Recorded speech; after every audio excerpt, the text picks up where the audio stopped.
இன்றைக்கி group 2 interview போஸ்ட்டை பற்றின சில விஷயங்களை நான் உங்கள்கிட்ட ஷேர் பண்ணிக்கிறேன். ஸோ குரூப் 2 இன்டர்வியூ போஸ்ட் பார்த்திங்கன்னா 3 ஸ்டேஜஸில் இருக்கும்.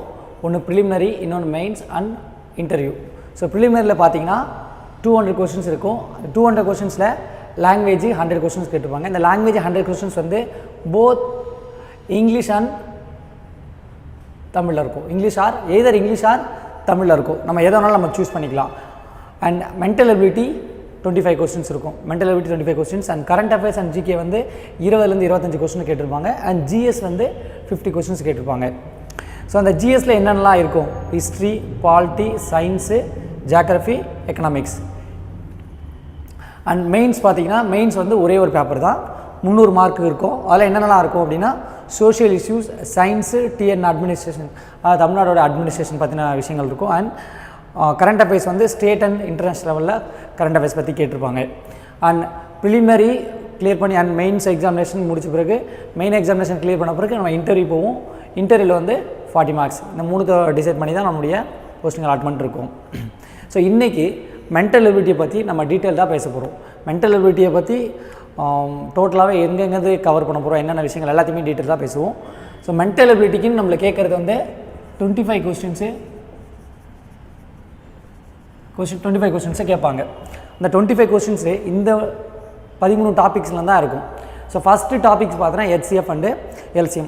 ஸோ HCF அண்ட் LCMலேருந்து 2 to 3 கொஸ்டின்ஸு கேட்பாங்க. ஸோ 2லேருந்து 3 கொஸ்டின்ஸு கேட்பாங்க. ஸோ அந்த 2லேருந்து 3 கொஸ்டின்ஸ் எங்கே இருக்கும் அப்படின்னா, ஸோ HCF LCM பொறுத்த வரைக்கும் நம்ம வந்து 6லேருந்து 10th வரைக்குமே சில விஷயங்களை பார்க்கணும். பட் HCF LCM வந்து ஃபஸ்ட்டு 6th புக்கில் இருக்கும் அண்ட் 10th புக்கில், ஸோ 3rd சாப்டரில் ஸோ HCF LCM இருக்கும். அண்ட் இந்த விஷயங்களை நம்ம ஃபஸ்ட்டு கவர் பண்ணி படிச்சுட்டு அண்ட் தென் அதுக்கப்புறமா வேறு எந்த மெட்டீரியல் நம்ம ஃபாலோ பண்ணணும். அண்ட் தென் RS அகர்வால் புக்கை பார்க்கணும். Next department of employment and training மெட்டீரியலை பார்த்தா போதும். இந்த 3 விஷயத்தை பொறுத்த வரைக்குமே HCF LCM நம்ம கவர் பண்ணிட்டு இருக்கோம். அண்ட் செகண்ட் டாப்பிக்கே பார்த்தா ratio and proportion. Ratio and proportion ரொம்ப ஒரு இம்பார்ட்டண்டான ஒரு சாப்டர். ரேஷியோ அண்ட் ப்ரொபோர்ஷனை பொறுத்த வரைக்கும் 1லேருந்து 2 கொஸ்டின் கண்டிப்பாக எப்பவுமே எக்ஸாமினேஷன் கேட்பாங்க. ரேஷியோ அண்ட் ப்ரொபோர்ஷன் வந்து நம்மளுடைய சமச்சீர் புக்கில் 7th ஸ்டாண்டர்ட் புக்கில் இருக்கும். சமச்சீரில் 7th ஸ்டாண்டர்ட் புக்கில் இருக்கும். இதுக்கும் அதே தான் RS அகர்வால் புக்கை நம்ம கவர் பண்ணணும். ஸோ அப்படி என்ன ரேஷியோ அண்ட் ப்ரொபோர்ஷனை கேட்க போகிறாங்க அப்படின்னா, ஃபஸ்ட்டு ரேஷியோ அண்ட் ப்ரொபோர்ஷனை பொறுத்த வரைக்கும் ஒரு 10 கான்செப்ட் இருக்குது. So A:B:C and A:B:C:D and third one ரேஷியோவிலே வந்து A:B:C கண்டுபிடிக்கிறது, ஃப்ராக்ஷனில் A:B:C கண்டுபிடிக்கிறது. And fourth one A/B B/C C/D இந்த மாதிரியான கேள்வியில் கேட்டிருப்பாங்க. And fifth one 2A = 3B = 4C இந்த மாதிரி கான்செப்டை கேட்டிருப்பாங்க. அண்ட் வேறு என்னென்ன இருக்கும் ரேஷியோவில் பார்க்கும்போது, mean ratio and compound ratio, mean ratio, compound ratio. And third one 4th proportion. And fourth one 3rd proportion. So இந்த டாபிக் எல்லாமே ரொம்ப இம்பார்ட்டன்ட். அண்ட் தென் 5th பார்க்கும்போது ரேஷியோவை ப்ளஸ் பண்ணுறது, மைனஸ் பண்ணுறது அண்ட் மல்டிபிள் பண்ணுற மாதிரியான கேள்விகள்லாம் கேட்பாங்க. ஏதோ ஒரு வேல்யூவை கொடுத்துட்டு இப்போ 2:3 அப்படின்னு ரேஷியோவில் அதை பிரிங்க, இல்லைனா டிஃப்ரென்ஸ்க்கு கேட்டிருப்பாங்க. அண்ட் மல்டிபிளாக ரேஷியோ பண்ண சொல்லி கேட்டிருப்பாங்க. இதை மட்டும் நம்ம பார்த்தாலே போதுமானது.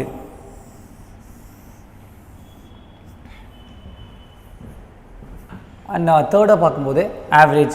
ஸோ ஆவரேஜை பொறுத்த வரைக்கும் 7th புக்கில் இருக்குது அண்ட் 9th புக்கில் இருக்கும். அண்ட் 7th 9th புக்கை பார்க்கணும். அண்ட் தென் அதுக்கப்புறம் RS அகர்வால் புக்கு நீங்கள் கண்டிப்பாக படித்தாகணும். அண்ட் தென் இதை தவிர வேறு என்ன பார்க்கணும்? Previous year question paper. So not only ஆவரேஜுக்கு மட்டும் இல்லை, so HCF LCM ratio and proportion எல்லாத்துக்குமே ப்ரீவியஸ் இயர் கொஸ்டின் பேப்பர் நம்ம கண்டிப்பாக பார்த்தே ஆகணும். ஸோ ஆவரேஜ்லேருந்து அப்படி என்ன கான்செப்டை நம்மளை கேட்க போகிறாங்க. ஸோ ஆவரேஜ்லேருந்து average equal to sum of observation by number of observation, இந்த கான்செப்ட் வச்சு எப்பவுமே கேள்வி இருக்கும். அண்ட் செகண்ட் திங் பார்க்கும்போது ஆவரேஜ் ஸ்பீடு கேட்டிருப்பாங்க. ஆவரேஜ் ஸ்பீடு, ஆவரேஜ் ஸ்பீட்னா average of 2 speed, average of 3 speed. Say like example average of 2 ஸ்பீட்னா 2xy divided by x plus y, average of 2 ஸ்பீட்னா 2xy divided by x plus y, average of 3 ஸ்பீட்னா 3xyz divided by xy plus yz plus zx. So இதில் நம்மளுக்கு எப்பவுமே கண்டிப்பாக கேட்டிருப்பாங்க. And இதை வச்சு நம்ம பார்க்கணும். யாராவது ஒருத்தர் வந்து இப்போ இங்கேருந்து ஒருத்தர் தன்னுடைய வீட்டுக்கு வந்து ஸோ ஏலேருந்து பிக்கு ஒருத்தர் 60 km/h போகிறாரு. அண்ட் பியிலேருந்து ஏக்கு வந்து 30 km/h திரும்பி வராரு அப்படின்னா அவருடைய ஆவரேஜ் ஸ்பீடுன்னு கேட்டால் நீங்கள் ரெண்டுத்தையும் கூட்டி என்ன பண்ணக்கூடாது, 2ஆல் டிவைட் பண்ணி போட்டுறக்கூடாது. ஸோ எங்கே யூஸ் பண்ணணும் அப்படின்னா 2x / x + y ஃபார்மெட்டில் யூஸ் பண்ணி தான் போடணும். இதே கான்செப்ட் தான் ஆவரேஜ் ஆஃப் 3 ஸ்பீடுக்கும். அண்ட் 3 பார்க்கும்போது ஸோ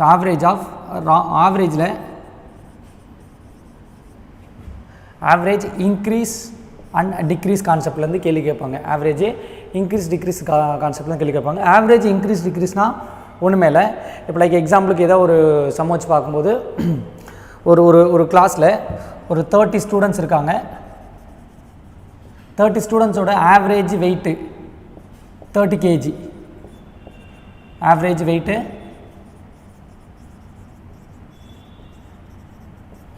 ஒரு 30 kg. இப்போ கிளாஸுக்கு புதுசாக ஏதோ ஒரு டீச்சர் ஒருத்தவங்க வராங்க அப்படின்னா ஸோ டீச்சரோட ஒருத்தவங்க வராங்க. ஸோ ஆவரேஜ் வெயிட்டு 1 kg வந்து என்ன ஆகுது, இன்க்ரீஸ் ஆகுது அப்படின்னா டீச்சரோட வெயிட் என்ன, இந்த மாதிரியான கேள்விகள் கேட்பாங்க. அப்படின்னா ஒரு 5 நம்பருடைய ஆவரேஜ் வந்து 30. ஸோ அதுலேருந்து ஒரு நம்பரை நீக்கிறோம், ஆவரேஜ் வந்து ஒரு 5 குறையுது அப்படின்னா நீக்கப்பட்ட என்னென்ன, இந்த மாதிரி ஆவரேஜ் இன்க்ரீஸ் டிக்ரீஸ் கான்செப்ட்லேருந்து ஒரு கேள்வி நம்மளை கேட்பாங்க. நெக்ஸ்ட்டு ஆவரேஜில் wrong calculation.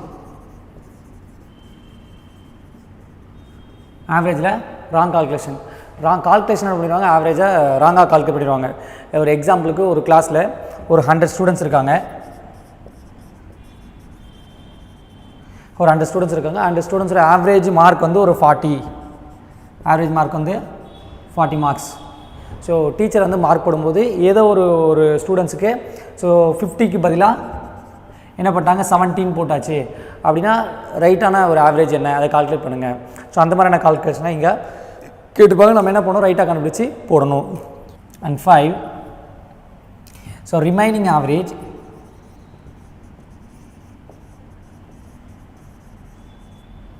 Total average.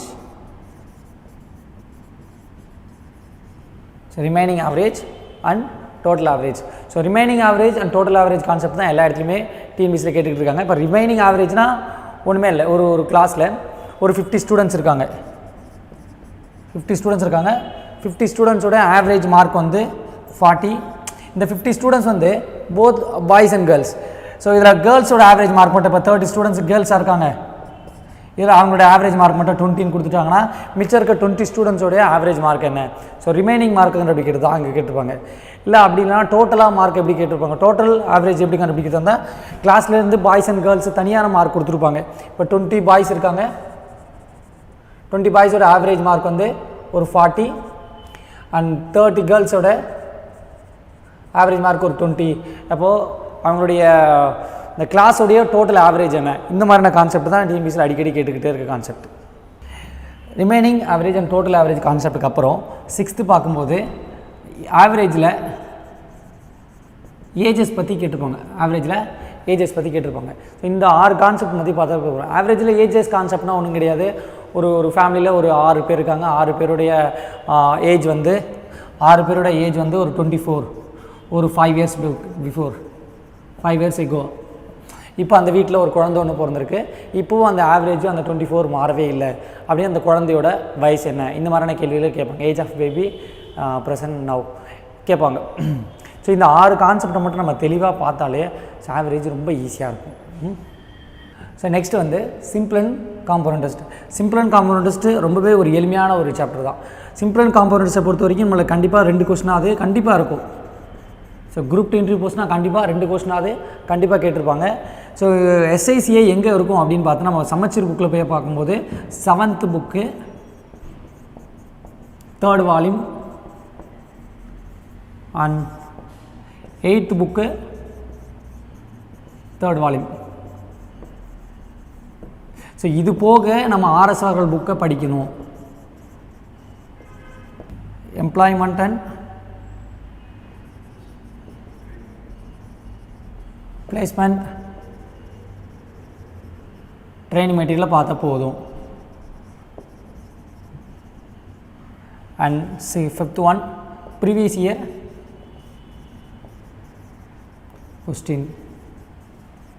So இந்த 4 விஷயத்தை ஒழுங்காக படித்தாலே இந்த சிம்பிள் இன்ட்ரெஸ்ட் அண்ட் காம்பவுண்ட் இன்ட்ரெஸ்ட்டில் கேட்குற அந்த 2 கேள்வியை நம்ம எளிமையாக அடிச்சிட முடியும்.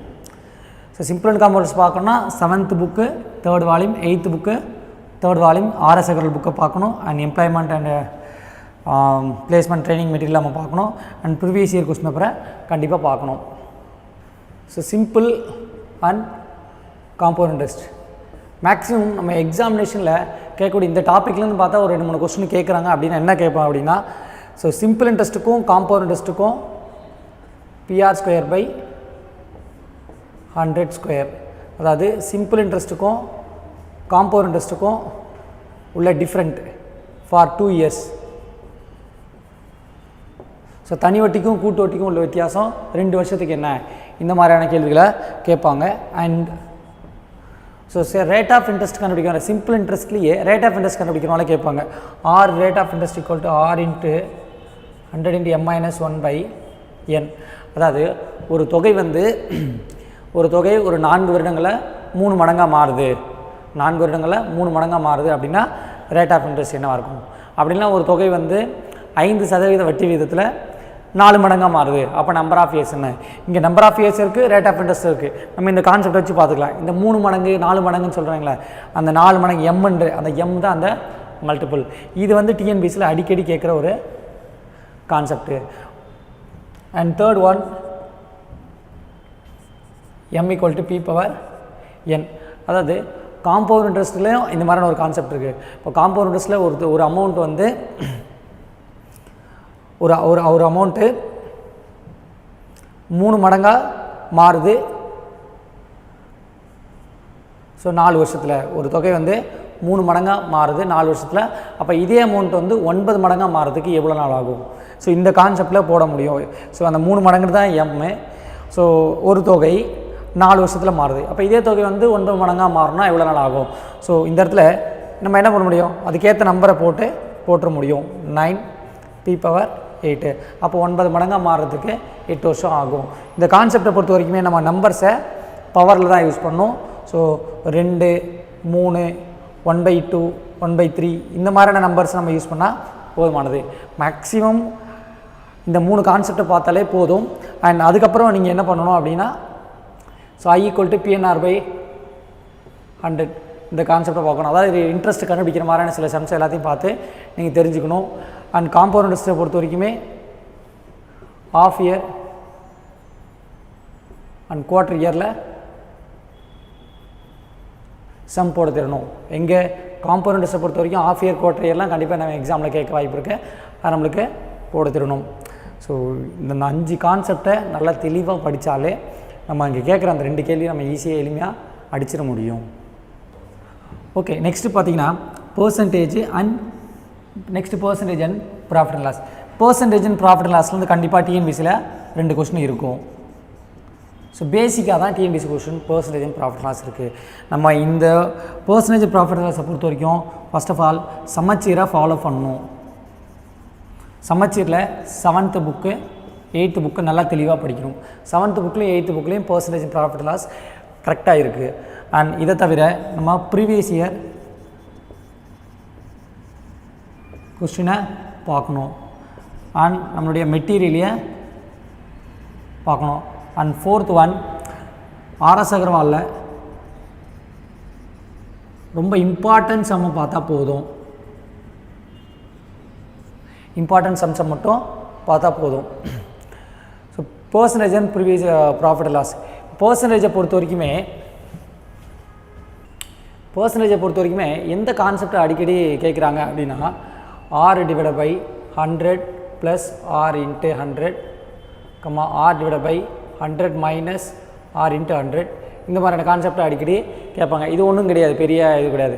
இப்போ ஏ வந்து பியை விட ஒரு 20% அதிக இன்கம் வாங்குறாரு அப்படின்னா பி எவ்வளோ கம்மியான இன்கம் வாங்குறாரு, இதான் அந்த இது. இப்போ இந்த இடத்துல அந்த 20% நம்ம ஆர்னு எடுத்துக்கிட்டு சப்ஸ்டிட் பண்ணால் பி எவ்வளோ கம்மியாக வாங்குறாருன்னு தெரிஞ்சிடும்.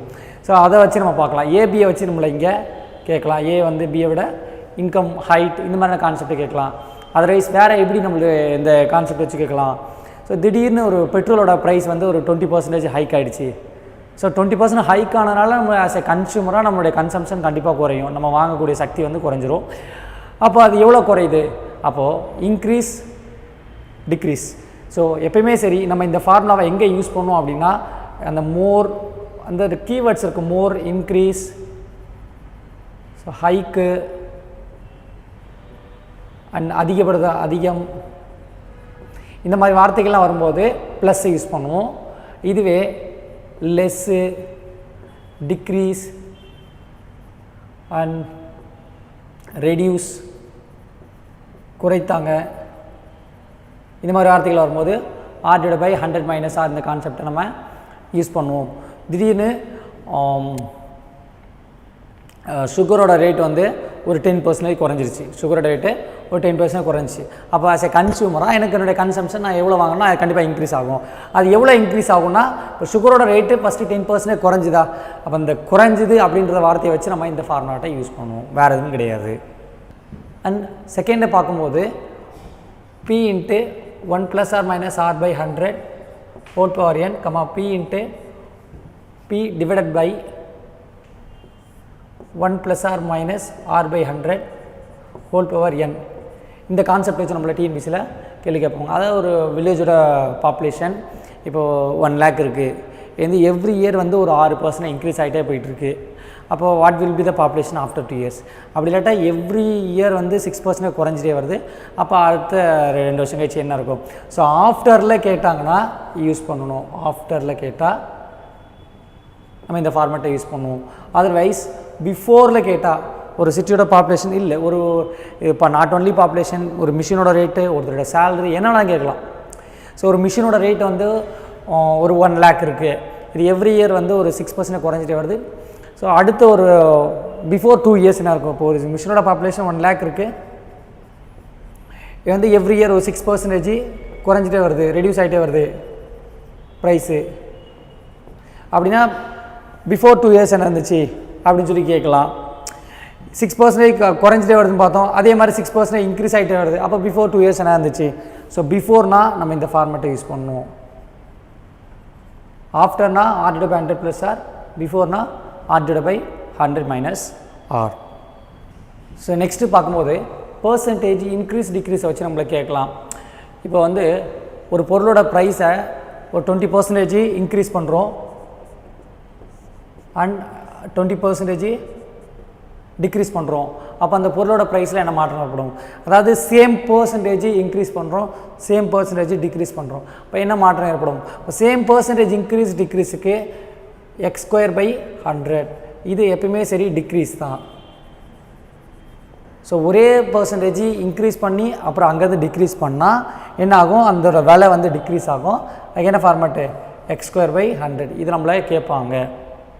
So next profit and loss. So profit லாஸை பொறுத்த வரைக்கும் நம்மளை புக்கில் இருக்க சில விஷயங்களை மட்டும் நான் கரெக்டாக பார்த்தாலே போதுமானது.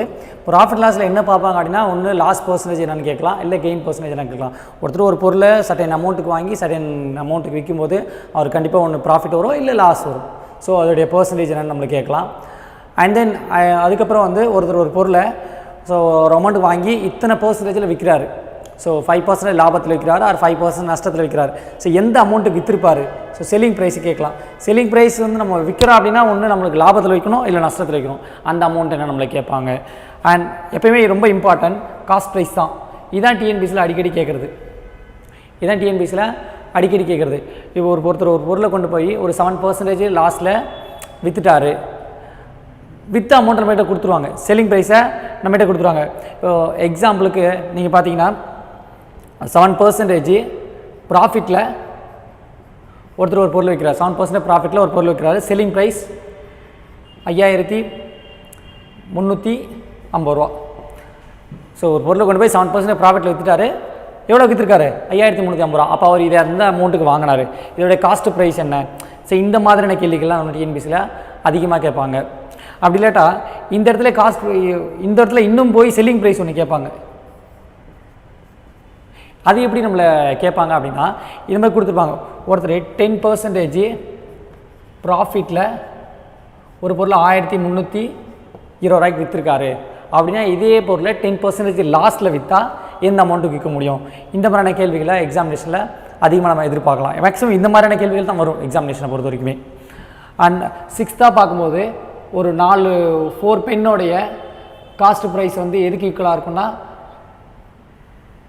5 பென்னோட காஸ்ட் ப்ரைஸ் எதுக்கு ஈக்குவலாக இருக்குன்னா 4 பென்னோடைய செல்லிங் ப்ரைஸுக்கு ஈக்குவலாக இருக்கும். அப்போது நான் 5 பேனாவுடைய அடக்க விலை வந்து 4 பேனா cost price of 5 pen equal to selling price of 4 pen. இது வந்து இந்த மாதிரி இருந்துச்சுன்னா இதோடைய ப்ராஃபிட் பர்சன்டேஜ் என்ன? இந்த மாதிரியான கேள்விகள் தான் அதிகபட்சமாக டிஎன்பிசி கேட்டுக்கிட்டு இருக்காங்க. இந்த மாடலை மட்டும் நம்ம அழகாக கான்சன்ட்ரேட் பண்ணி பார்த்தாலே போதுமானது. ப்ராஃபிட் லாஸில் அவங்க கேட்குற ஒரு கேள்வி நம்மளால் அடிச்சிட முடியும். So next time and work. Time and work ரொம்ப இம்பார்ட்டன்ட். டைம் அண்ட் ஒர்க்லேருந்து கண்டிப்பாக 2 to 3 கொஸ்டின்ஸு டிஎன்பிசியில் கேட்பாங்க. நம்மளுடைய புக்கில் சமச்சீர் புக்கில் டைம் அண்ட் ஒர்க்கு எங்கே இருக்குது? 8th book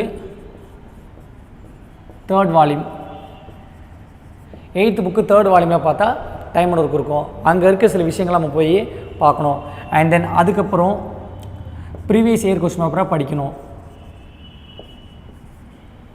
and 3rd one RS Agarwal புக்கை பார்க்கணும்.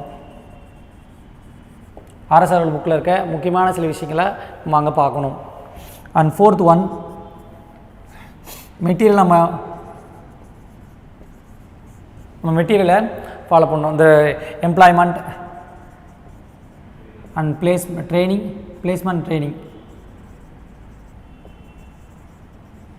மெட்டீரியலை கண்டிப்பாக பார்க்கணும். அண்ட் தென் இந்த 4 விஷயத்தை நீங்கள் ப்ராப்பராக ஃபாலோ பண்ணாலே இங்கே கேட்குற அந்த டைம் அண்ட் ஒர்க்கில் கேட்குற அந்த 2 to 3 கொஸ்டின்ஸை ஈஸியாக க்ராக் பண்ணிட முடியும். ரொம்பவே இம்பார்ட்டன்ட் டைம் அண்ட் ஒர்க்கு தான் இங்கே. இப்போ டைம் அண்ட் ஒர்க்கா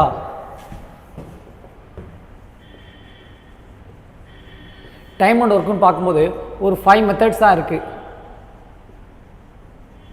அந்த 5 மெத்தட்ஸில் தான் கேள்வி கேட்கவே முடியும். அண்ட் ஃபஸ்ட்டு ஒரு கான்செப்ட் இருக்கும். M1D1 H1/W1 = M2D2 H2/W2. இந்த கான்செப்டை யூஸ் பண்ணி நம்மளை கேள்வி கண்டிப்பாக கேட்பாங்க. இந்த கான்செப்டை எப்படி யூஸ் பண்ணி கேட்பாங்க அப்படின்னா, ஒரு 7 man complete a job in 52 days. அப்போ in how many days will 13 men do the same type of job? இப்போ 13 men do the same type of job. So 7 பேர் ஒரு ஒர்க்கை 52 நாளில் முடிக்கிறாங்க அப்படின்னா 13 பேர் சேர்ந்து அந்த ஒர்க்கை எத்தனை நாளில் முடிப்பாங்க? So M1 D1 H1 M2 D2. So எடுத்து நம்ம இங்கே சப்ஸ்டிட் பண்ணால் போதுமானது. நம்மளுக்கு இப்போ M1 D1 மட்டும் தான் கொடுத்துருக்காங்க, அதை மட்டும் நம்ம எடுத்துக்கிட்டாலே போதுமானதா? சரி, H1 கொடுக்கல, W1 கொடுக்கல, அதெல்லாம் நம்மளுக்கு தேவையில்லாது. ஸோ இந்த கான்செப்ட்லேருந்து கண்டிப்பாக ஒரு கேள்வியாக நம்மளை கேட்க வாய்ப்பு இருக்குது. அண்ட் செகண்ட் திங் பார்க்கும்போது A and B டுகெதர் 2 பேரும் சேர்ந்து வேலை செய்கிற மாதிரியான கேள்விகள் கேட்பாங்க. இப்போ AB 2 பேரும் சேர்ந்து வேலை செய்கிறதா இருந்தால் நம்ம ஈஸி ஷார்ட்கட்டில் AB/A+B போடலாம். லைக் எக்ஸாம்பிள், A வந்து ஒரு ஒர்க்கை 10 days முடிக்கிறாரு, B அதே ஒர்க்கை 15 days முடிக்கிறாங்க. இப்போ இவங்க 2 பேருமே சேர்ந்து பண்ணால் எத்தனை நாளாக பண்ணுவாங்க? ஸோ AB/A+B இந்த கான்செப்டில் போடும்போது இன்னும் எளிமையாக போட்டுற முடியும். அண்ட் நெக்ஸ்ட்டு மேலே AB டுகெதர் பார்த்தோம். அடுத்து ABC, A ஒரு ஒர்க்கை எத்தனை நாளில் முடிக்கிறாரு? லைக் எக்ஸாம்பிள், A ஒரு ஒர்க்கை 10 days, B அதே ஒர்க்கை 12 days, C அதே ஒர்க்கை 15 days முடிக்கிறாங்க. இந்த மாதிரி தனித்தனியான டேஸில் முடித்தா இவங்க 3 பேர் சேர்ந்து எத்தனை நாளில் முடிப்பாங்க? ஸோ AB/AB+BC+CA இந்த கான்செப்ட் யூஸ் பண்ணால் நம்ம ஈஸியாக க்ராக் பண்ணிட முடியும். ஸோ நெக்ஸ்ட்டு பார்க்கும்போது அதே ABC டுகெதர் தான், இங்கே கொஞ்சம் டிஃப்ரெண்ட்டு. இப்போது A+B 2 பேர் சேர்ந்து ஒரு ஒர்க்கை 10 days, B+C அதே ஒர்க்கை 12 days, C+C அதே ஒர்க்கை 15 days. இப்போ இவங்க 3 பேருமே சேர்ந்து இந்த ஒர்க்கை எத்தனை நாளாக பண்ணுவாங்க? ஸோ 2ABC/AB+BC+CA நம்ம இந்த கான்செப்டில் போட்டால் இமிடியேட்டாக நம்மளுக்கு ஆன்சரு கிடச்சிரும். நெக்ஸ்ட்டு 5ஆவதாக பார்க்கும்போது ஸோ விட்டுட்டு போகிற மாதிரியான ஒரு கான்செப்ட் தான் கேட்பாங்க. A வந்து ஒரு ஒர்க்கை 10 days முடிக்கிறாங்க, B அதே ஒர்க்கை 15 days ஃபினிஷ் பண்ணுறாங்க. ஸோ எந்த மாதிரியான கேள்வி கேட்பாங்கன்னா, ஸோ Aவும் Bயும் சேர்ந்து ஒரு 2 days வேலை பார்க்குறாங்க. 2 days வேலை பார்த்துட்டு B வந்து போயிடுறாரு, B வந்து போயிட்டாரு. ரிமைனிங் இருக்க ஒர்க்கை வந்து ஏ எத்தனை நாளாக பார்ப்பார்? இந்த மாதிரியான கேள்விகளை தான் வந்து டிஎன்பிசியில் அடிக்கடி கேட்டுக்கிறார். ரிமைனிங் இருக்க ஒர்க்கை பி எத்தனை நாளாக பார்ப்பார், ஏ எத்தனை நாளாக பார்ப்பார்? அதர்வைஸ் என்ன பண்ணுவாங்க, டோட்டல் ஒர்க்கை முடிக்கிறதுக்கு ஏ அண்ட் பி 2 பேரும் சேர்ந்து எத்தனை நாள் எடுத்துக்கிட்டாங்க? இந்த மாதிரியான கான்செப்ட் தான் எக்ஸாமினேஷனில் அதிகமாக கேட்டுகிட்டே இருக்காங்க. அண்ட் தென் பார்க்கும்போது அடுத்ததாக ஒரு விஷயம் பார்த்தா ரேஷியோ வச்சு கேட்பாங்க. ஸோ A:B, அதாவது ஏ அண்ட் பி எப்படி அவங்களுடைய ஒர்க்கிங் ரேஷியோ எப்படி இருக்குன்னா, ஏ வந்து பிஏ போல் 2 மடங்கு திறமைசாலி, 2 times as efficient as B. So இவங்க 2 பேரும் சேர்ந்து ஒரு ஒர்க்கை 18 days முடிக்கிறாங்க அப்படின்னா ஏ மட்டும் இதை தனியாக எத்தனை நாளாக பண்ணுவார், பி மட்டும் தனியாக எத்தனை நாளாக பண்ணுவார்? இந்த மாதிரியான கேள்விகள் தான் டிஎன்பிசி கம்மிங் குரூப் 2 இன்டர்வியூ போஸ்ட்லேருந்து இங்கேருந்து தான் கேள்வி இருக்கங்காண்டி வேறு எங்கேயும் போக வாய்ப்பே கிடையாது. Area and volume. Area and volume பொறுத்த வரைக்குமே நம்மளுக்கு எக்ஸாமில் குரூப் 2 இன்டர்வியூ போஸ்ட்டில் ஒரு அட்லீஸ்ட் 4 to 5 கொஸ்டின்ஸாக இருக்கும். எங்கே நம்பர் ஆஃப் கொஸ்டின்ஸ் அதிகமாக இருக்குன்னு பார்த்தா இந்த இடத்துல நம்பர் ஆஃப் கொஸ்டின்ஸ் அதிகமாக இருக்கும். நம்ம இந்த இடத்துல ரொம்பவே இம்பார்ட்டன்ட் கொடுத்து நம்ம கண்டிப்பாக படிக்கணும். ஸோ இது வந்து நம்ம எதை பார்த்தா போதும் அப்படின்னா, ஃபஸ்ட்டு சமச்சீரை கண்டிப்பாக படிக்கணும். அண்ட் சமச்சீர் 6th-லேருந்து 10th வரைக்கும் உள்ள புக்ஸை கண்டிப்பாக பார்க்கணும். And second one previous year question பேப்பரை பார்க்கணும். அண்ட் தேர்ட் ஒன் நம்ம மெட்டீரியலை பார்த்தா போதும். நீங்கள் இது இந்த ஏரியா அண்ட் வால்யூம்காக கொண்டு போய் ஆர்எஸ்ஆர் புக்கை பார்க்க வேண்டிய அவசியம் கிடையாது. பிகாஸ் ஏரியா அண்ட் வால்யூம் 6th-லேருந்து 10th வரைக்குமே அவ்வளோ தூரம் இருக்குது. ஸோ ஏரியா அண்ட் வால்யூமை பொறுத்த வரைக்குமே நம்ம பண்ண வேண்டியது ஃபஸ்ட்டு ஃபார்முலாவை தெளிவாக படிச்சுக்கணும். ஃபார்முலாவை அதை தெளிவாக படித்து அதுக்கு அப்ளை பண்ண தெரியணும். ஸோ ஏரியா அண்ட் வால்யூம் பொறுத்த வரைக்குமே ரொம்ப இம்பார்ட்டன்ட் வந்து 10th புக்கை கண்டிப்பாக படிக்கணும். 10th சமச்சீர் புக்கை கண்டிப்பாக படிக்கணும். 10th சமச்சீர் புக்கில் 8.4 எக்ஸசைஸ் நம்பர் 8.4 இங்கேருந்து எப்பவுமே சரி டிஎன்பிசி ஒரு கொஸ்டினாக கேட்டுகிட்டே இருக்காங்க. இந்த 8.4 எக்ஸசைஸில் அங்கே நீங்கள் போய் பார்த்தீங்கன்னா ஒரு 22 கொஸ்டின்ஸ் இருக்கும். அங்கேருந்து டிஎன்பிசி ஒரு கேள்வி every examination they are asking from this exercise. So இந்த இடத்துல நம்ம கண்டிப்பாக படிக்கணும். And third one model test. So area and volume பொறுத்த வரைக்குமே நிறைய மாடல் டெஸ்ட்டாக எழுதி பார்த்தா அந்த 5 கொஸ்டின்ஸ் நம்ம என்ன பண்ணலாம், ஈஸியாக கிராக் பண்ணிட முடியும். So next arithmetic progression and geometric progression. இது ரொம்ப ஒரு இம்பார்ட்டண்டான ஒரு chapter. So arithmetic progression, geometric progression இங்கேருந்து நம்மளை வந்து லாஸ்ட்டாக நடந்த குரூப் 4 தேர்வுலேயே நம்மளை வந்து 4 கொஸ்டின் கேட்டிருந்தாங்க. இப்போ குரூப் 2 இன்டர்வியூ போஸ்ட்டை பொறுத்த வரைக்குமே வந்து அட்லீஸ்ட் ஒரு 2 to 3 கொஸ்டினாக நம்மளை கேட்க வாய்ப்பு இருக்குது. So arithmetic progression, geometric progression நம்ம எங்கேயுமே போவேன்னா 10th புக்கில் செகண்ட் சாப்டர் நல்லா படித்தாலே போதும். 10th புக்கில் இருக்க செகண்ட் சாப்டரில் இருக்க எல்லா விஷயமும் நல்லா தெளிவாக நம்மளுக்கு தெரிஞ்சுன்னா அரித்மெட்டிக் அவங்க கேட்குற அந்த 2 to 3 கொஸ்டினை ஈஸியாக கிராக் பண்ணிடலாம். இப்போ ஏபிஜிபி ரொம்பவே இம்பார்ட்டன்ட். அந்த 10th புக்கில் நான் சொன்ன மாதிரி எக்ஸசைஸ் நம்பர் 2.7, இந்த எக்ஸசைஸ் நம்பரில் இருக்க 2.7ல் ஒரு 20 கொஸ்டின்ஸ் இருக்கும். அந்த 20 கொஸ்டின்ஸை எப்படியா நம்ம அந்த மனப்பாடமாக பண்ணிட்டா அங்கேருந்து ஒரு கேள்வி கேட்டால் நம்ம ஈஸியாக கிராக் பண்ணிட முடியும். அண்ட் தென் ஏபிஜி பொறுத்த வரைக்கும் ஃபார்முலா ரொம்ப இம்பார்ட்டன்ட். இப்போ sum of first n natural number n × n+1/2 முதல் n இலங்களின் கூடுதல். Next sum of first n odd நம்பர்ஸ்க்கு வந்து n². Sum of first n even numbers n × n+1. இதுவே ஸ்கொயர் நம்பராக இருந்தால் ஃபஸ்ட்டு நேச்சுரல் ஸ்கொயர் நம்பராக இருந்தால் n × n+1 × 2n+1/6. So sum of first n cube numbers n × n+1/2 whole square. நம்ம இந்த ஃபார்மேட்டை use பண்ணி போட தெரியணும். ஸோ அரித்மெட்டிக் ப்ராக்ரஷன், ஜியாமெட்ரிக் பொறுத்த வரைக்கும் இந்த ஃபார்முலாஸ் தெரியணும். So arithmetic progression, geometric progression இந்த 2 ஃபார்முலா ரொம்ப இம்பார்ட்டன்ட். அரித்மெட்டிக் ப்ராக்ரஷனை பொறுத்த வரைக்கும் n கண்டுபிடிக்கிறதுக்கான formula l - a/d + 1. n number of terms, எல்னா கடைசி டேர்ம், ஏன்னா ஒரு சீரீஸோட முதல் எண் தான் a, dனா காமன் டிஃப்ரென்ஸ். ஸோ இப்போ a1, a2, a3னா ஜியாமெட்ரிக் ப்ராக்ரஷன் பொறுத்த செகண்ட் நம்பர்லேருந்து ஃபஸ்ட் நம்பர் கழிச்சா அதான் common difference. d = a2 - a1. So arithmetic ப்ராக்ரஷனில் SN கண்டுபிடிக்கிறதுனா format SN = n/2 × a+1. Sum of the n terms கண்டுபிடிக்கிறதுக்கு அந்த தொடரோட கூடுதல் கண்டுபிடிக்கிறது அதான் ஃபார்மேட். அண்ட் ஜியாமெட்ரிக் ப்ரோக்ரஷனை பொறுத்த வரைக்கும் nth டேர்ம் கண்டுபிடிக்கிறது, அதாவது கடைசி டேர்ம் கண்டுபிடிக்கிறதுக்கான ஃபார்முலா. இப்போ ஜியாமெட்ரிக் ப்ரோக்ரஷன்னா ஆர் கண்டுபிடிக்கிறதுக்கு வந்து a2 by a1 second term divide by first term. இப்போ வந்து ஒரு சீரீஸ் இப்படி போயிட்டே இருக்குது 1, 2, 4, and so on. இந்த சீரீஸோட 10வது நம்பர் என்ன? அப்போ 10வது டேர்ம் கண்டுபிடிக்கனா என்னோட வேல்யூ 10ன்னு சப்ஸ்டிட் பண்ணி 10ஆம் நம்பரை கண்டுபிடிச்சிட்டு போயிடலாம். இல்லை அந்த சீரீஸோட கூடுதல் என்ன எஸ்என் கண்டுபிடிக்கணும்னா ஈஸியாக இந்த a × r⁻1/r−1 இங்கேயும் a தான் ஃபஸ்ட்டு டேர்ம். ஸோ நெக்ஸ்ட்டு சிம்பிளிஃபிகேஷனை பொறுத்த வரைக்கும் டிஎன்பிஎஸ்சியில் ஒரு இம்பார்ட்டண்டான ஒரு சாப்டர். சம்டைம்ஸ் சிம்பிளிஃபிகேஷன்லாம் 4 கொஸ்டின்ஸ்லாம் கேட்டுருவாங்க. சம்டைம்ஸ் சிம்பிளிஃபிகேஷனில் 4 கொஸ்டின்ஸ்லாம் கேட்டுருவாங்க. சிம்பிளிஃபிகேஷனை பொறுத்த வரைக்கும் 6லேருந்து 10 வரைக்குமே நம்ம பார்த்தாகணும். அதிகபட்சமாக 8th புக்கு அண்ட் 7th புக்கை ரெஃபர் பண்ணணும். 9th 10th அவ்வளோ அதிகமாக இல்லாட்டாலும் 8th 7th புக்கில் அதிகமாக இருக்குது. And second one RS Agarwal, third one previous year question பேப்பரை நம்ம கண்டிப்பாக பார்க்கணும். ஸோ சிம்பிளிஃபிகேஷனை பொறுத்த வரைக்குமே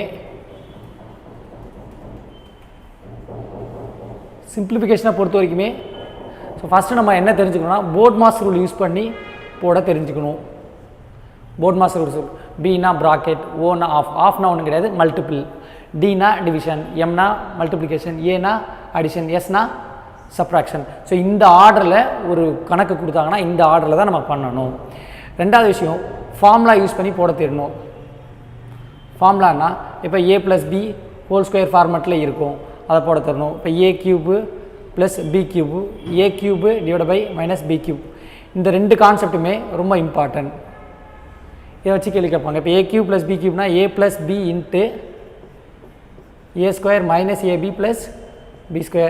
a³ - b³ a - b × a² + b².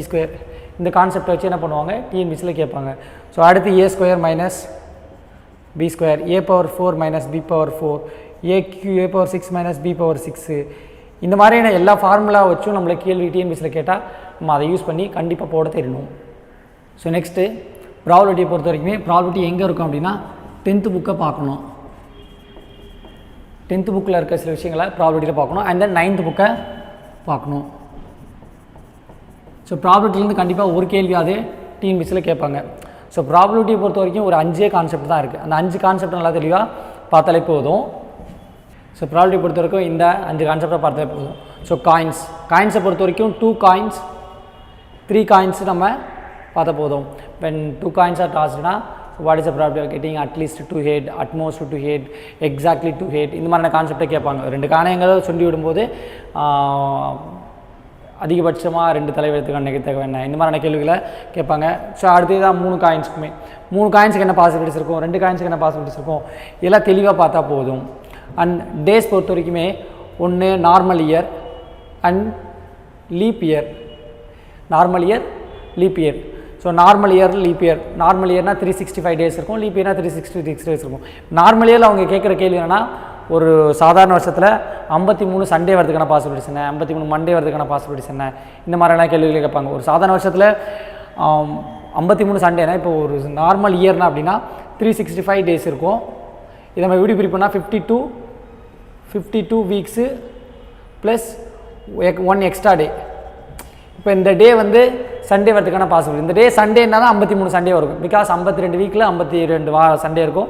இந்த டே சண்டேனா தான் 53 சண்டே வர முடியும்.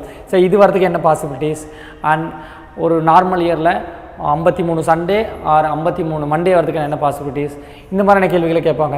இதே பாசிபிலிட்டிஸ் தான் அந்த லீப் இயருக்குமே. இதை நம்ம தெளிவாக தெரிஞ்சாலே போதும். அண்ட் பால் கான்செப்டை பொறுத்த வரைக்கும் இப்போ ஒரு 5 black balls, 3 blue balls, 2 white balls இருக்குது. ஸோ ஒரு பாலை நம்ம ரேண்டமாக சூஸ் பண்ணி எடுக்கிறோம். அந்த பால் வந்து பிளாக்காக இருக்க பாசிபிலிட்டிஸ் என்ன, ப்ளூவாக இருக்க பாசிபிலிட்டிஸ் என்ன, ஒயிட்டாக இருக்க பாசிபிலிட்டிஸ் என்ன, இந்த மாதிரியான கேள்விகள் அடிக்கடி டிஎன்பிஎஸ்சியில் கேட்டுகிட்டே இருக்காங்க.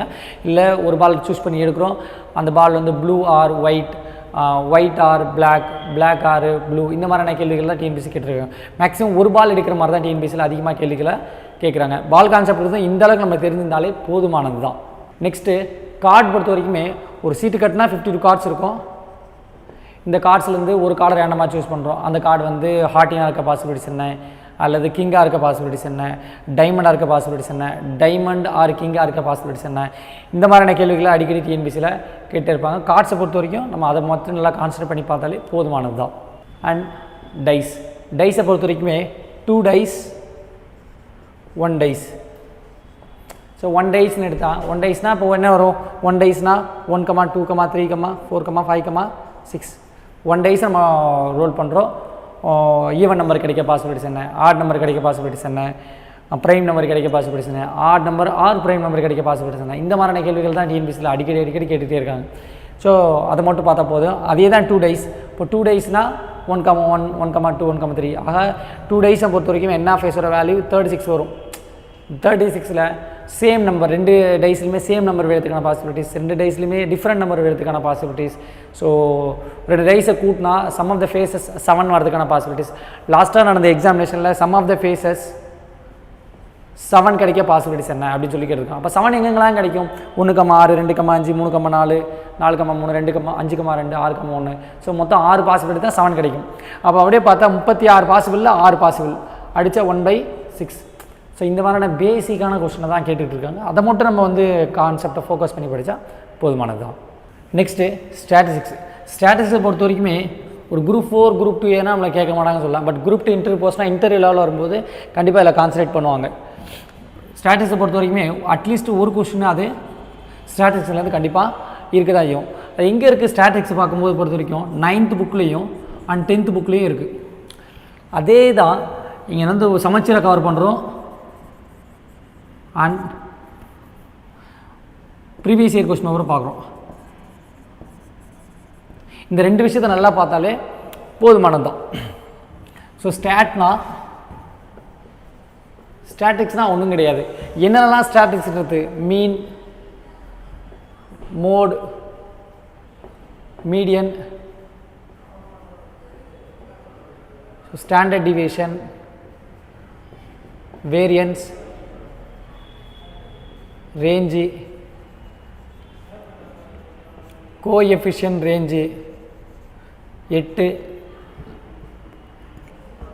Coefficient of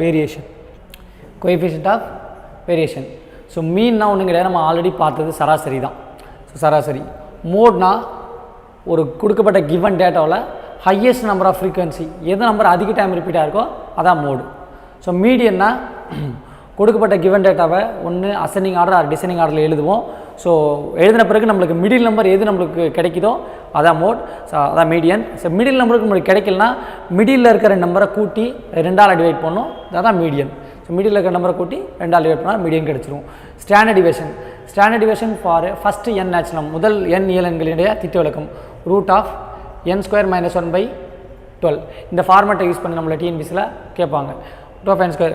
so standard deviation for first 7 natural number. இப்போ 7 நேச்சுரல் நம்பர்னால் என்னோட வேல்யூ 7 எடுத்து நீங்கள் சப்ஸ்டிட் பண்ணால் 7² - 1 48/12 4. ஸோ ஸ்டாண்டர்ட் டிவியேஷன் 4 நம்ம ஈஸியாக சொல்ல முடியும். And variance. So standard deviation நம்ம சிக்மான்னு குறிப்போம், வேரியன்ஸ்னால் சிக்மா ஸ்கொயர். ஸ்டாண்டர்ட் டிவியேஷனை ஸ்கொயர் பண்ணால் அதான் வேரியன்ஸ். ஸோ வேரியன்ஸ்னால் என்ன அர்த்தம், n² - 1/12. இப்போது variance for first 11 natural number அப்படின்னு சொல்லி கேட்குறாங்க. 11 எண்கள் இயலன்களின் பரவற்படி என்ன, வேரியன்ஸ்னால் பரவற்படி 6 விளக்க வர்க்க சராசரி. அப்போ கேட்டாங்கன்னா 11² - 1/12. ஸோ 120/12 10. So variance 10. நெக்ஸ்ட்டு ரேஞ்சுனா கொடுக்கப்பட்ட கிவன் டேட்டாவில் லார்ஜஸ்ட் வேல்யூ வந்து ஸ்மாலஸ்ட் வேல்யூ கழிக்கிறது தான் ரேஞ்ச். அடுத்து கோஎஃபிஷியன்ட் ரேஞ்சுனா வீச்சு, கோஎஃபிஷியன்ட்னா வீச்சுக்கள். கோஎஃபிஷியன்ட் ரேஞ்ச் அப்படின்னா L - S/L + S. கொடுக்கப்பட்ட கிவன் டேட்டாவுக்கு கோஎஃபிஷியன்ட் ரேஞ்ச் கண்டுபிடிக்கணும்னா L - S/L + S நம்ம யூஸ் பண்ணி போட்டாலே போதும். அதாவது largest value - smallest value / largest value + smallest value. அடுத்து கோஎஃபிஷியன்ட் ஆஃப் வேரியேஷன் மாறுபாட்டு கீழ்.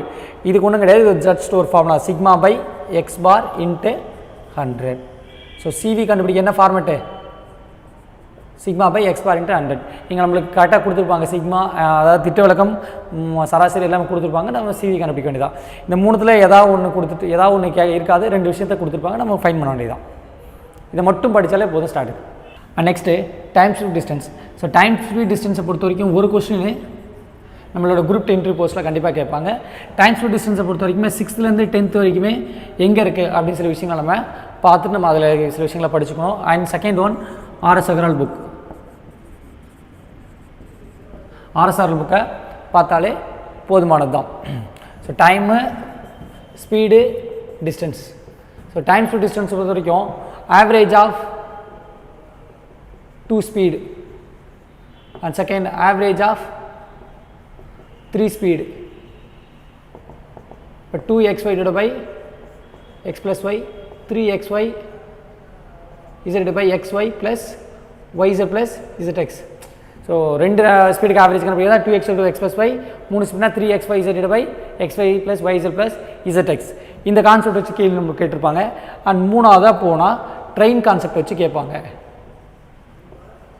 ட்ரெயின்ஸ் கான்செப்ட் வச்சு கேட்பாங்க. லைக் எக்ஸாம்பிள், ஒரு ட்ரெயினுடைய லென்த்து டிஸ்டன்ஸ் 90 மீட்டர், இதோடைய ஸ்பீடு வந்து 36 km/h அப்படின்னு கொடுத்துட்டு என்ன பண்ணுவாங்க, இது வந்து ஒரு ரயில்வே கம்பத்தை கிராஸ் பண்ண எவ்வளோ நேரம் ஆகும், இல்லை ஒரு மனுஷனை கிராஸ் பண்ணி போக எவ்வளோ நேரம் ஆகும், அப்படின்ற மாதிரி சில ரயில்வே போல் கிராஸ் பண்ணி போக எவ்வளோ நேரம் ஆகும் அப்படின்னு சொல்லி டைம் என்னென்னு கேட்பாங்க. இது கடந்து போக எவ்வளோ நேரம் ஆகும் அப்படின்னு சொல்லி கேட்கலாம். அண்ட் இன்னொன்று பிரிட்ஜ் கான்செப்ட், ட்ரெயின்லேயே பிரிட்ஜ் கான்செப்ட். இப்போது இதே டிஸ்டன்ஸ் உள்ள ட்ரெயின் வந்து ஒரு 120 மீட்டர் பிரிட்ஜை 36 km/h போகுதுன்னா இது எவ்வளோ நேரத்தில் கிராஸ் பண்ணி போகும், இந்த மாதிரியான கான்செப்டை கேட்கலாம். அதர்வைஸ் 2 ட்ரெயின் கான்செப்டை கேட்பாங்க. ஸோ ட்ரெயின் ஒன் வந்து 90 மீட்டர், ட்ரெயின் 2 120 மீட்டர், இதோடைய ஸ்பீடு வந்து 54, இதோடைய ஸ்பீடு வந்து 36 km/h, இங்கே km/h. ஸோ இந்த 2 ட்ரெயினுமே சேம் டைரெக்ஷனில் ஒரு ட்ரெயினை முந்தி போனால் எவ்வளோ நேரம் ஆகும், இல்லை ஆப்போசிட் டைரெக்ஷனில் கிராஸ் பண்ணி போனால் எவ்வளோ நேரம் ஆகும், இந்த மாதிரியான கான்செப்டை நம்ம டிஎன்பிசியில் கேட்கலாம். ஸோ ட்ரெயின் ஸ்பீட் டிஸ்டன்ஸ்னால் இவ்வளோ தான் இருக்குது, இவ்வளோ தான் கேட்கவும் முடியும். அண்ட் லாஸ்ட் டாப்பிக்கே பார்த்தா ரீசனிங் பொறுத்த வரைக்கும் டிஎன்பிசியில் அதிகமான கேள்விகள் கேட்கப்படுறது கிடையாது. பட் ரீசனிங் பொறுத்த வரைக்கும் நீங்கள் ப்ரீவியஸ் இயர் கொஸ்டின் பேப்பரை கண்டிப்பாக பார்க்கணும். அண்ட் நம்மளுடைய மெட்டீரியலை பார்க்கணும். நம்மளுடைய மெட்டீரியலை படித்தா போதும். ஸோ ரீசனிங் பொறுத்த வரைக்கும் எதை நம்ம கான்சன்ட்ரேட் பண்ணுறோம். ஸோ ஃபஸ்ட்டு ஒன், ரீசனிங் பொறுத்த வரைக்கும் ஆல்ஃபாபெட்டிக் சீரியஸை கான்சன்ட்ரேட் கண்டிப்பாக பண்ணணும். And blood relation. And third one direction. And fourth one ranking. So அந்த ஆல்ஃபாபெட்டிக் சீரீஸ் ஏபிசிடி அந்த வச்சு சீரியஸ் கேட்டிருப்பாங்க, அதை நம்ம கான்சன்ட்ரேட் பண்ணணும். பிளட் ரிலேஷனை ஒழுங்காக படிக்கணும், ரத்த உறவுகளை பற்றி ஒழுங்காக படிக்கணும். டைரக்ஷன்ஸ், யார் இப்போ வந்து ஒரு அருண்றவன் ஒரு 30 மீட்டர் நார்த்தில் போகிறான் அண்ட் டேக் லெஃப்ட் எடுத்து ஒரு 40 மீட்டர் போகிறான், இது எப்படியே போயிட்டே இருக்கான், கடைசியாக அவன் எந்த தூரத்தில் இருக்கான், இல்லை எந்த டேரக்ஷன் நோக்கி இருக்கான் அப்படின்ற மாதிரியான கேள்விகளை டைரக்ஷன் வச்சு கேட்பாங்க. ரேங்கிங்னா ஒருத்தன் டாப்லேருந்து இத்தனை பிளேஸில் இருக்கான், அவன் பாட்டம்லேருந்து எத்தனை பிளேஸில் அவன் இருப்பான், இந்த மாதிரி ரேங்கிங்கில் இருக்க கேள்வி கண்டிப்பாக குரூப் 2 போஸ்ட்டில் கேட்பாங்க. லாஸ்ட்டான குரூப் 2ல் இங்கே தான் கேட்டுருந்தாங்க. ஸோ ரேங்கிங் தான் ரொம்ப வெரி இம்பார்ட்டன்ட். ரேங்கிங் பார்த்தாலே போதுமானது. ஸோ ஆல்மோஸ்ட்டாக குரூப் 2 இன்டர்வியூ போஸ்ட்டு பொறுத்தவரைக்கும் இவ்வளோ விஷயங்களை பார்த்தாலே போதுமானது. அட்லீஸ்ட்டு ஒரு நாளைக்கு குரூப் 2 மென்டல் எபிலிட்டியை பொறுத்த வரைக்கும் நீங்கள் ஒரு நாளைக்கு 2 hours ஸ்பெண்ட் பண்ணணும். 2 hours கண்டிப்பாக ஸ்பெண்ட் பண்ணணும். செகண்ட் ஒன், 6லேருந்து 10 வரைக்கும் உள்ள அனைத்து விஷயங்களும் புக்கு 6 to 10th புக்கில் இருக்க எல்லா விஷயத்தையும் கண்டிப்பாக படிக்கணும். மூணாவது விஷயம், ஆர்எஸ் அகர்வால் புக்கில் முக்கியமானதை மட்டும் படித்தா போதும். அந்த புக்கை ஃபுல்லாக படிக்க வேண்டிய அவசியம் இல்லை. ஆர்எஸ் அகர்வால் புக்கில் இருக்க முக்கியமான விஷயங்களை பார்த்தா போதும். அண்ட் ஃபோர்த்து விஷயம், ப்ரீவியஸ் இயர் கொஸ்டினை கண்டிப்பாக நீங்கள் பார்க்கணும். ப்ரீவியஸ் இயர் கொஸ்டின் பேப்பரை கண்டிப்பாக பார்க்கணும். And fifth one, test. நீங்கள் செல்ஃப் டெஸ்ட் என்ன பண்ணணும், எழுதி பார்க்கணும். இந்த 5 விஷயத்தை ஒழுங்காக பண்ணாலே போதும். ஒரு நாளைக்கு 2 மணி நேரமாவது மேக்ஸை போட்டு பார்த்தா ஈஸியாக கிராக் பண்ணிடலாம். குரூப் 2 இன்டர்வியூ போஸ்ட்டில் 25க்கு 24, 23 வாங்குறதுலாம் ரொம்ப எளிமையான ஒரு விஷயம். நான் சொன்ன எல்லா விஷயத்தையும் நீங்கள் ஃபாலோ பண்ணிங்கன்னா கண்டிப்பாக you will get 25. All the best.